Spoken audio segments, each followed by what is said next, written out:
Actually, I've got another question in terms of, so you've worked in defense, you've worked in industry or commerce, and where do you find the most open-minded leaders? I think, I would actually have to say that in the defence and policing, the policing worlds, yes. in my experience, have been, and I'm talking as a communications director. Yes, yes. From a communications director perspective, they understand the importance of media and the way media can influence decisions and decision-making processes. I've seen it with my own eyes. The fact that we might make a decision to turn left instead of turning right. So they get the importance of media, therefore they get the importance of communications and are more willing to listen and understand and follow advice. Mm-hmm. I'm not someone who, you probably would gather from this conversation, I'm not a yeller or a screamer. I'm someone who works very collaboratively with my chairs, with the rest of the C-suite, because my view is that's by thinking rationally through issues, that's where we can actually get to the right solutions. I'm a great believer that I don't hold all the answers. Yeah. That's why I have really good teams of people working for me, and that's why within the C-suite, we work. I want to work together collaboratively, because that way we get a much better result in the end. Right. Okay. This leads me to perhaps the most penetrating question: how do narcissistic leaders cause problems for themselves, and how do you deal with them? That's very interesting. Well, I think how do narcissistic leaders cause problems? Well, there's an inability to listen. Mm-hmm. So they take no advice. You cannot. There's no point giving a narcissist any advice. Right. It's like a cancer, because it's sort of, you're looking as an executive, as a managing director or a chair or whatever, whether or not you make a whole lot of decisions, the way you conduct yourself sets the tone for the rest of the organisation. And if the narcissist tends to be, very resistant to change, they have their own vision that is very firm. There's a serious case of micromanagement, mm-hmm. and they have the people that they like, the people that they dislike, but they tend to like people that agree with them. Mm-hmm. And as soon as you disagree, you're wrong, and so it's very difficult. Creates a dysfunctional environment where people, there's that, and takes away from actually doing the job, right. Mm-hmm. Because it is not the right organisational culture, it's not the right organisational fit. You're going to be miserable, you're not going to do your best work.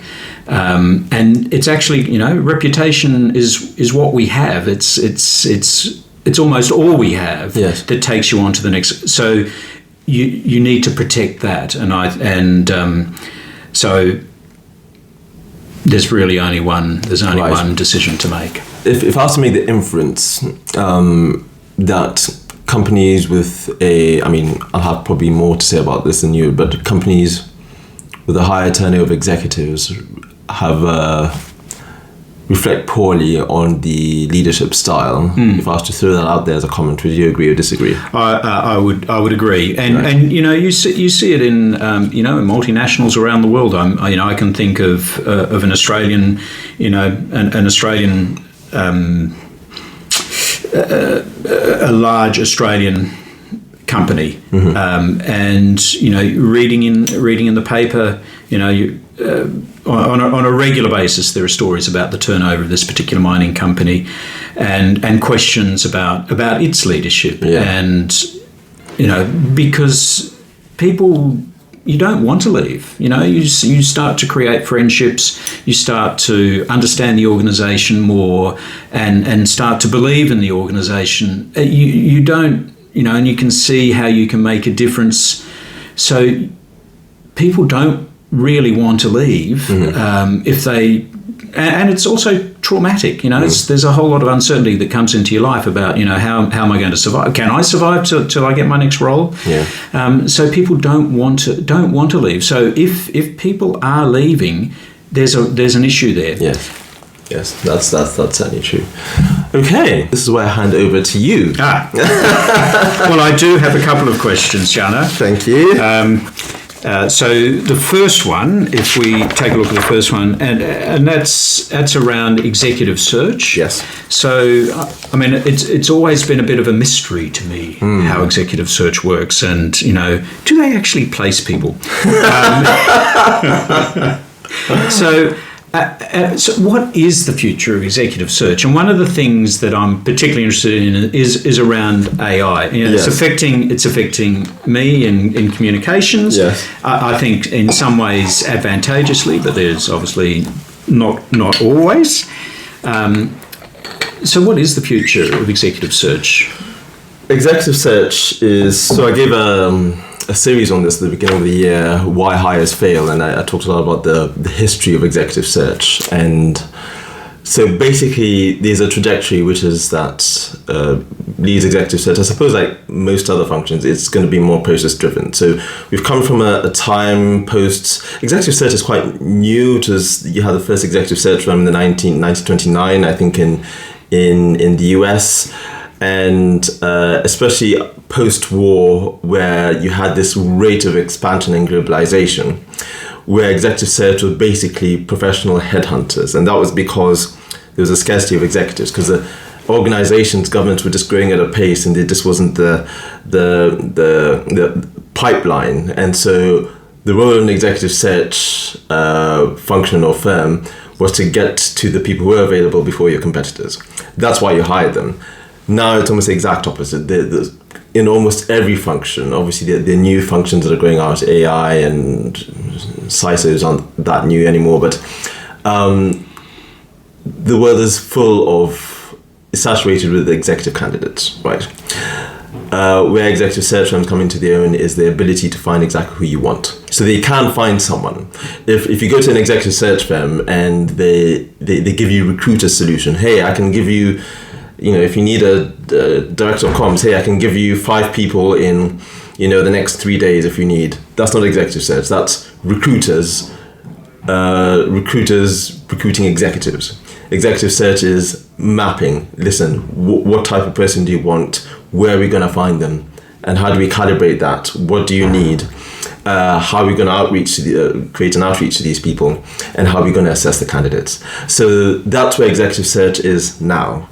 It is process driven in terms of its mapping, and it is quite robust in its candidate assessment, even getting to a point where, gosh, I saw something, it wasn't quite scary, but it was, they had a way of interviewing candidates that had what I might liken to a lie detector test, and it was something that visual AI could sort of detect in terms of how a candidate answered questions or something like that. That's what executive search is selling: candidate assessment and mapping processes. There is nothing there are no digital tools that executive search has that your own talent acquisition doesn't have. Right. So people go to executive search usually because they've run out of their own resources and they're still not happy with who to find, and they just need experts. So that is the future of that's where executive search is now. If you bring in AI, it's going to change things quite a lot. It's going to change the candidate market, is going to change the process, is going to change the constitution of the C-suite, and it's going to affect DEI. So I'll say something very brief about each of these. So AI, these two types of AI, extractive and generative. Extractive is, most of us use it now. We sort of type into ChatGPT, hey, there's this legal document or whatever, what's the answer to this question? And it will sift through huge amounts of data and find you that answer. It's generative AI, that what we would associate closer to intelligence, coming up with something new. And the terms that are used are sort of sense making, intuition, and this is where AI comes into basically what's proposed by AI here generates more ethical questions and risks in terms of data than function and efficiency. So one of the things AI is going to do, generative AI, is going to make IT and ethics at the heart of every C-suite function. So if you go and it will affect everything, your comms, the person doing finance, legal, they will all be using AI in their function somewhere. And the question is now going to be put to the fore, how is this regulated? How do we secure ourselves as a company? And how do we make sure we don't fall foul of... So the legal structures are quite behind the progress. It's standard with technology, but they will catch up. And I think I see within 10 years, every executive will need to have a good idea of what the ethical frameworks of AI in their function in the organization will look like. So that's the first thing. So that's the second thing. By the way, I've just got some statistics here which should inform us a little bit. 29% of the UK population use generative AI and 45% of the US population use generative AI. This is according to Salesforce. And 65% of these users are millennials or Gen Z. Now, if you think of what generative AI is meant to be doing, veracity assessment, sense making, intuition, wisdom, these are things or attributes that are the C-suite that make or break a good executive, in my opinion. Sometimes you write the comms. Most of the times you probably get someone to do the drafting for you. You make the decisions. You form the strategy. The intuition's a sense. You're dealing with your stakeholders, your CEO, you're dealing with the market, the journalists, etc. And hopefully, and this has come from your experience, but if people who are coming up the pipeline, who are coming up the careers, aren't exercising that muscle because of generative AI, is going to have an impact on the type of quality of executives across functions that we're going to have. So that is a big question mark I have. The main role that makes executives, decision-making, insight. How much is generative AI going to sort of weaken that muscle in terms of people coming up through the pipeline? A very, very good question. We see it from a strategic perspective, but also, from a functional perspective, and certainly in communications, in the communications function, it is all about, perceptions and reputation is all about authenticity. Yes. So there's great reputational risk around AI from a comms perspective. That if you're using generative AI to come up with your content, solely using AI, then it just takes away that authenticity, and it's just this machine. The sense that a machine is talking to you or engaging with you is potentially incredibly damaging for an organisation or an individual, and the cost, the reputational cost to that is potentially enormous because you lose public trust. Yes, instantly. Completely, and that's a great example. So the last statistic from Forbes is quite important regarding generative AI and its impact on diversity, equity, and inclusion, which is that 80% of women occupy AI vulnerable jobs as compared to 58% occupied by men. So women already hit this glass ceiling, and it's something I've talked a lot, certainly with Kim and my initiative for women in leadership. But if 80% of jobs for women are affected by or replaceable by AI, it's going to have a huge impact into whether we get diversity inclusion at the top, which I've argued is indispensable in terms of how companies are run and their culture, and innovation and other things. So that is the impact of. That is my answer for where I think the future of executive search is. Okay, very interesting, very interesting. Yes, I think AI, as I said, AI has got going to have a big impact on everyone. Yeah. The second question, Siano, is just has been puzzling me. What is business epistemology? Business epistemology, right. So it is a term that it's our innovation at Ipsos Human Capital. So, and one of the reasons we talk about the dysfunctionalities of C-suite is because it's just so hard to solve. What companies usually do is that they just make sure each executive has a coach and they pay for the coach and so on, facilitate in that way. But through my work with women in leadership, where I coached women, the limits of coaching one person were quite evident. What I really need to do was coach the team. And I can see the approach, you sort of deal with your own personal stuff with this coach and we're going to help you with this coach, and then come back, make sure you're ready for work. At the leadership level, where your personality and how you deal with people is critical to the success of a business, it's teams that need to be coached. The only problem is HR can't come to someone like me and say, or they can't go to the CEO and say, hey, we've had a few complaints from one of us saying that you're a narcissist, so we're going to get someone to come in and train you and train us. That's not what we do. So business epistemology introduces a knowledge ecosystem, a way of making sure that basically the effects are increased trust and collaboration, where executives are the nodes of this system rather than the subject. We don't come in and say, right, you've got this personality and problem. We just teach a system, and obviously there's individual work done, what gets in the way of knowledge and resources flowing.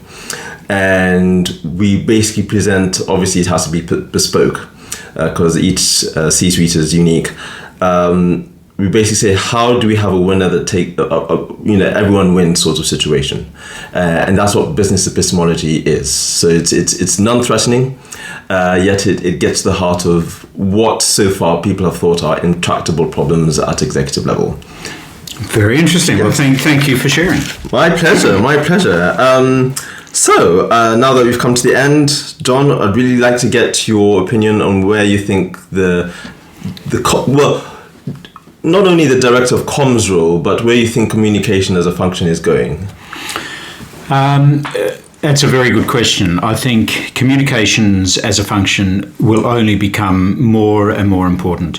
We've seen social media and the way it's kind of taken over the world. And when I was in New South Wales Police, social media was when social media was kind of coming into its own, and it sort of lived in one ecosystem. The media and the press lived in another ecosystem, but that's now obviously all converged, and things can change at a moment's notice. Perception, we've seen what's happened in the election here, just how volatile the electorate is. And I think we're seeing it in other parts of the world as well. So I think communications, therefore, is vital, because it is all around how can we influence perceptions. So I think you dismiss your communications director at your peril is probably what I would say. Right. That they are a great strength to your organisation, and a good one is worth their weight in gold. Mm-hmm. I think it will change. The AI is the big thing that's really going to have an impact on how we work, because we need to ensure that we retain that authenticity, that we remain in touch with our stakeholders and our communities, so that we can retain that trust, grow that trust, and build those relationships, so that people have confidence in what we're selling and what we're saying and what we're doing, whatever it is, whatever type of organisation we are. So the other element is the disinformation, which is something that we really haven't spoken about today, but that element and the way social media is being weaponized for nefarious reasons. I think that is also making sure, or will make communications much more critical, and we need to remain on top of that and ahead of that, because there are, that sort of behaviour is a worry. We need good professional communication directors. Right. John Thompson, thank you very much. Thank you, Sean.